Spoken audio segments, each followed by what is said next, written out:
Good evening and welcome. Tonight we'll be going over the history and geography of Adıyaman, this area here in Turkey. Adıyaman, just to go over geography real quick, because as you can see, compared to the rest of Turkey, this province is pretty tiny.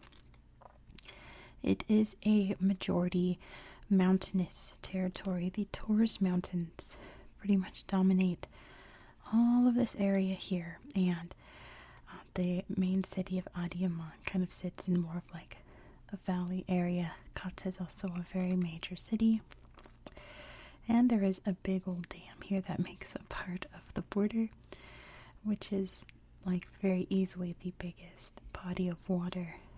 But what's interesting about Adıyaman is that it has some really cool national parks, including one we're going to talk about pretty much right off the bat when it comes to history. So that's pretty much it for geography, to be honest. Let's just go right into it. So you can see it being in this area of Turkey. It was primarily in its very early history under the control of the Persians, mainly the Achaemenid Persians, right? Before Alexander the Great came in and conquered the area. So once he passed, his empire was split up between his generals, and the general that ruled this area was known as Antiochus I. So he actually had Macedonian and Persian heritage from like both sides of his parents.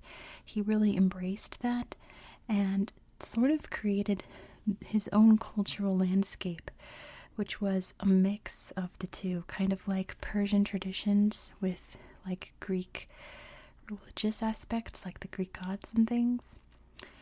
So interestingly, when he died, they built Nemrut Dağ.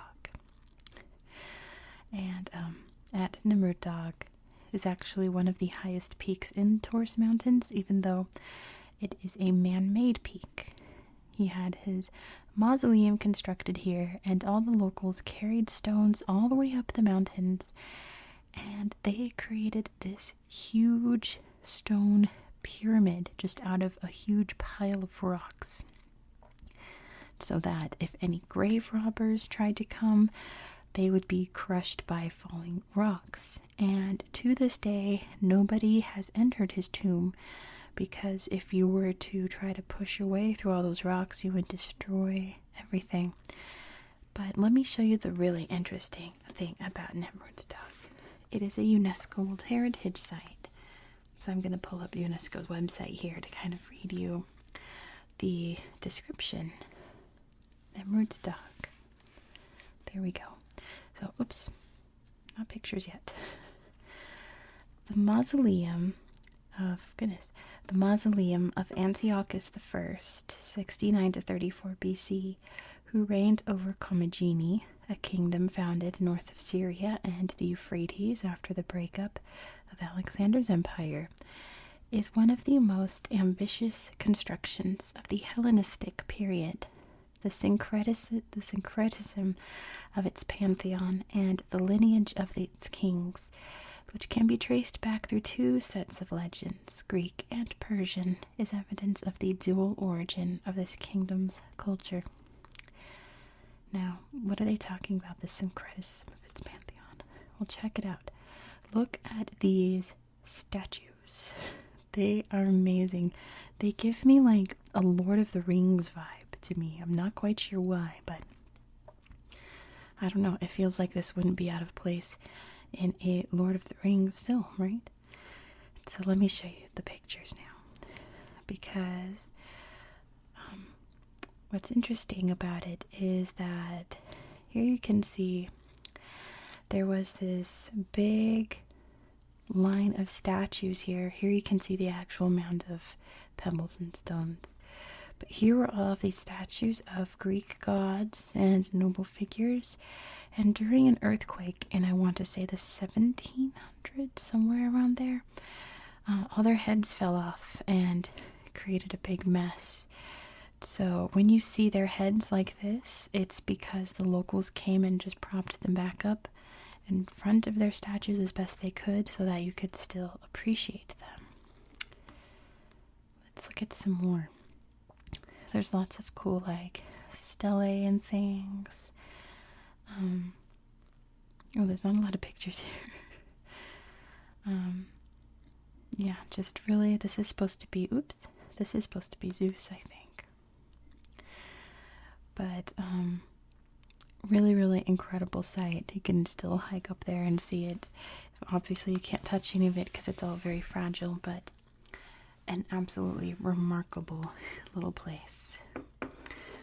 So after the Hellenistic period came Byzantine rule, and it was around this time that the Armenian population began to increase. The Byzantines over in Byzantium, right, Constantinople, weren't too keen on the Armenians. They were both Christians, but the Armenian church does have its differences between the Orthodox church. So they weren't too pleased about the Armenians moving in, but what can you do? More importantly, the Arabs came in 639 and captured the area.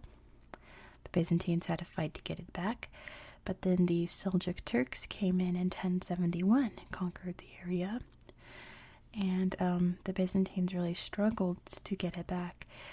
The people who actually did take it back was a crusader state that called themselves Edessa. They moved in and tried to reconquer the area, but then again, their Christianity vastly different from the Orthodox Christianity of Constantinople. They weren't too pleased about it either, and neither were the Arabs. They recaptured the area in 1150. This area down here we talked about before when we talked about Adana. I talked about the Cilician Empire that existed in the area. They really clashed with the Mamluks, but the Mamluks would win out, and eventually the Mamluks would be replaced by the Ottomans. So, obviously, this being in Turkey, the Ottoman Empire ruled over for a very, very long time, and the Ottomans, being Muslims, pushed in a population of Muslims to try to outdo the Armenians, try to outpopulate the Armenians here. And with that, the Kurds started moving in. So the Kurds, if you've never heard of that ethnic group, are predominant in this corner of the world. They are, if I'm correct, they are the world's largest ethnic group without their own territory. They live in many different countries, mainly in like Iraq, but they came into this area and increased their populations there, which became a problem beginning in the 1900s when the Armenians started to get ideas about forming their own Armenian state in this area. The Ottoman government responded with what's generally known as the Armenian Genocide, which in this area was really prevalent in 1915, when they said, you have to get out. And they forced as many Armenians out of the area, which means the population of Kurds vastly expanded because the population of Armenians vastly decreased. Kata to this day is a very, very Kurdish populated city, but Adıyaman also has a very large population of Kurds to this day. There are still some Armenians here, but obviously not like it was before the Armenian Genocide. Also, no comments about whether or not the genocide happened. My channel is not a place to debate things like that. This is a place to relax you and educate you and calm you down. It's not about arguing over conflict that happened 100 years ago. Moving on, the Ottoman Empire collapsed in World War I, and in 1923 was replaced by the Republic of Turkey. And pretty much not much has happened in this area since, until about a month of me filming this. In February 2023, a 7.8 earthquake, I believe the epicenter was in Kahramanmaraş over here, so it affected this whole area here, and Adıyaman was hit very, very hard. A lot of buildings collapsed due to poor infrastructure, and a lot of people there are either moving out or trying to rebuild their lives in whatever they can find. However, as of a few days ago of me filming this is now March 2023, there's been a lot of rainfall, and this area is experiencing really, really intense flooding. The areas that have been flattened are now filling up with water. So the situation in Adıyaman right now is pretty dire. So I am going to leave some links down below to some charities that will directly help the people of this area. If you choose to help support that, I would be very, very grateful. On a lighter note, I do want to mention, when I was researching Adıyaman, pretty much the one thing that kept coming up was called çiğ köfte, which is pretty much their regional food that was allegedly invented in Adıyaman. I forgot to mention it when I was talking about Adana, but Adana is known for its kebabs. Like, it's pretty much the kebab capital of Turkey, which is great. Çiğ köfte translates to raw meatballs in English, and it's pretty much like a steak tartare that is very heavily seasoned, and you have to rub in the seasonings for like over an hour to get it to the right consistency and flavor. It's used mainly as like an appetizer, and there's like no way you can go to a restaurant in this area, sit down before you get your order, they bring out the plates of çiğ köfte for you to eat. Mostly because it spoils really fast, so it is raw meat, so you have to eat it very quickly after it's made. But it is a big deal in Adıyaman, and before the natural disasters of 2023, that's what this region was best known for. So there's that. From what I've known about my studies of Turkey, they love food. Like, there's a lot of countries that love food and love eating. Turkey's definitely one of them. They are big time foodies. They take their food very seriously in terms of like preparation, presentation, how you eat them, when you eat them, who you eat with. They take food very seriously, and they very clearly have a passion for food. They're a foodie culture by far. So I really like to see all of the different culinary videos that come out of Turkey and all of their regional foods. It's really charming. But I'm going to leave it there for tonight. Normally I would show you some cool Google Earth things in the areas, but there's not a lot to show you. The pictures of Nemrut Dağ are actually worse on Google Earth than they are on UNESCO's website. And it just kind of makes me sad because the pictures they have of Adıyaman and Kota are from like late 2021.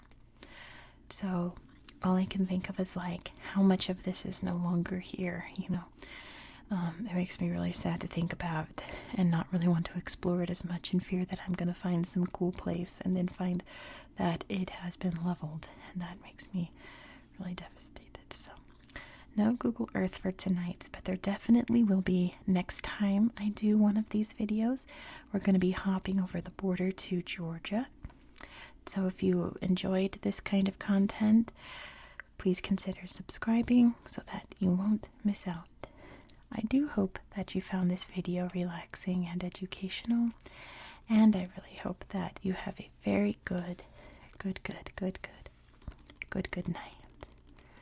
Good night.